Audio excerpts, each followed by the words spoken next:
Welcome to Subramani. I met a friend who had just recently retired, and he has about 6 months ago has a nice long portfolio. I wouldn't say good portfolio, but nice long portfolio. And he said, look, I'm very confused. I knew that when I was getting a paycheck on a monthly basis, I knew how much I was getting and I knew what to do with the money. I had to spend some, I had to pay some taxes, I had to spend some money, and balance I had to save. So save stroke invest. He was not making too much of a distinction between the two. But now I have no clue what to do because I have this portfolio. When he showed me his portfolio, I was pretty stunned. He had some, obviously had some bank fixed deposits. He had PPF, he had NPS, and he had some 16 or 17 mutual funds across all genres, and small amounts in each one, 1 lakh, 2 lakhs, 3 lakhs kind of, maybe something which was 15 lakhs also, but yeah, not much.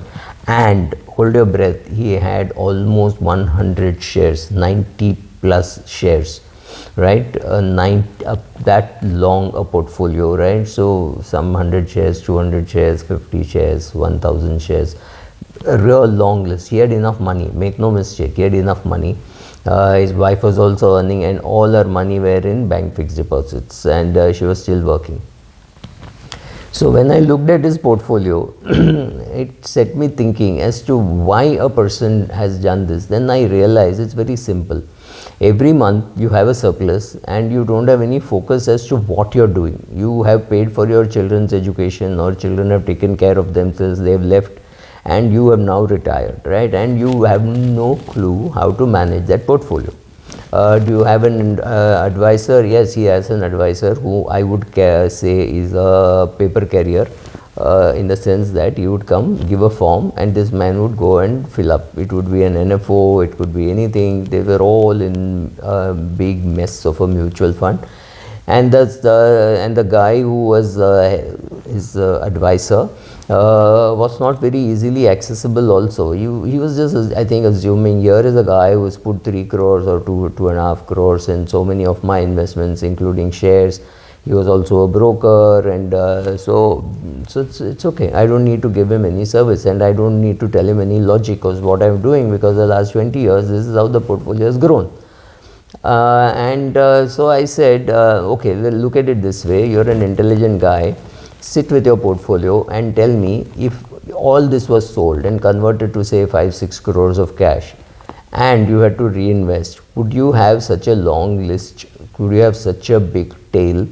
Or would you have a smaller portfolio? He said, I would have a smaller portfolio simply because this is just too much. I have no clue why I have so many shares. I said, that's exactly what I'm saying, that you have no clue why you've invested in so many shares. You just bought shares or mutual funds based on somebody saying. You go to a party and they say, oh, I think Colgate is doing very well, you buy Colgate. Somebody says, oh, Colgate is losing market share, Patanjali is doing well, you buy Patanjali. So you have a full variety range of FMCG, pharma, banking, and everything. You name a company and it was there in his portfolio. Large cap, small cap, PSU, MNC, everything was covered in his portfolio. Some bought at good prices, some bought at terrible prices, but all held for a long period of time, so hurting less. But yes, some of those companies, he had the full range of the old Reliance, RCom and RPower and all those shares which were worth nothing, right? When they got converted or whatever happened, some of the shares he was still holding, hoping, totaling all that. I said, no, some of these shares have been already converted into shares of Reliance, and the others are now worth nothing. It's just junk. So here was a portfolio never cared for, never attended to, just rotting like that. So I said, first hire an advisor and start cleaning up the portfolio. I suggested 4 or 5 mutual funds, and I said suggested an exit out of other 13, 14, maybe 20 other mutual funds. I said, just get rid of so many fund houses, so many fund schemes. It does not make any sense. So that process he knew, and that process he said, I can do it myself. I don't need an advisor. But equities, I asked him to open an account with a new broking company, which was different. Transfer all his GMAT was lying in some broking house. I asked him to shift it to a bank. And then I set about slowly cleaning up his portfolio. He's a friend, so I did it for him without any gratis, of course. But I'm not willing to do this for anybody else. So I did this for a friend. I did it for a cousin. Those kind of things happen. But what a mess that the portfolios get into, and what a mess that they don't seek a good advisor, or they don't listen to a good advisor. So my first step for him was to get a good advisor, and then go about doing all this. Though the advisor that he got had no clue on how to handle equities. So his equity portfolio, he handled it himself. He is now in the process of shrinking from 90 to 15 or 20. It will take him a long time. So I said, whenever you need money for expenses, just sell some of those shares which you don't want. Now, coming to think of it, when Chandra sits in as the head of Tata Sons or as the head of the Tata Group, this is exactly what he does. He has a completely long list of investments which he has made. He has to choose that here I have got 100 rupees. Should I invest it in TCS, or should I invest it in Tata Motors, or should I invest it in a new company which is going to now manufacture aircrafts, right? Because these are two companies which may not need money, and they may be paying out dividend only after keeping what they have for themselves. So your portfolio does not tell you that this needs attention and that needs attention. So if you think that you have got XYZ shares or ABC shares, and you think XYZ is now doing very well and paying out a lot of dividends, and you don't need those dividends, but there is another company which is a growth company which needs money, go and buy those shares, right? So when you get dividend from a company which is not a very cash flow surplus, go and buy more shares of that company. You can do that for a TCS also, for an Infosys also. Dividend reinvestment makes sense, but these could be companies which are very tight on cash, because they are young, they are startups, so they won't have that kind of cash flow which a big older company might have. So sitting and making all those allocations is what CEOs get paid for, and they get, when you look at their salary, you say, wow, this is the kind of salary they get paid.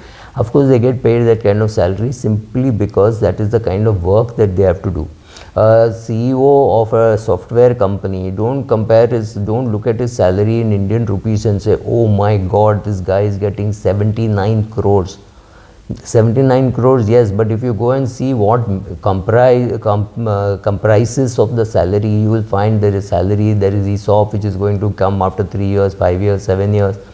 Then there will be a lot of travel, and if this guy should have ideally been sitting in the US, because that is where his whole market is. The fact that he is sitting here doesn't mean anything, because 100 days in the year he could be traveling to US, Europe, China, etc. So in all those places for travel, etc., he is going to be, you have to compensate him like you're paying an American CEO sitting in America, because he's just sitting here to supervise something here. Otherwise his market is in the US, right? So, or in China maybe, or in Europe. So that is how they're getting paid. Anyway, sorry, that's a digression on salary, not unintended totally. But the job of a Chandra is to sit and allocate money among various companies. The job of a CEO of, say, a TCS is to decide with that money where to allocate what. As a retired person, every month you need money. You need money to pay some 2000 rupee bill. Decide which share to sell.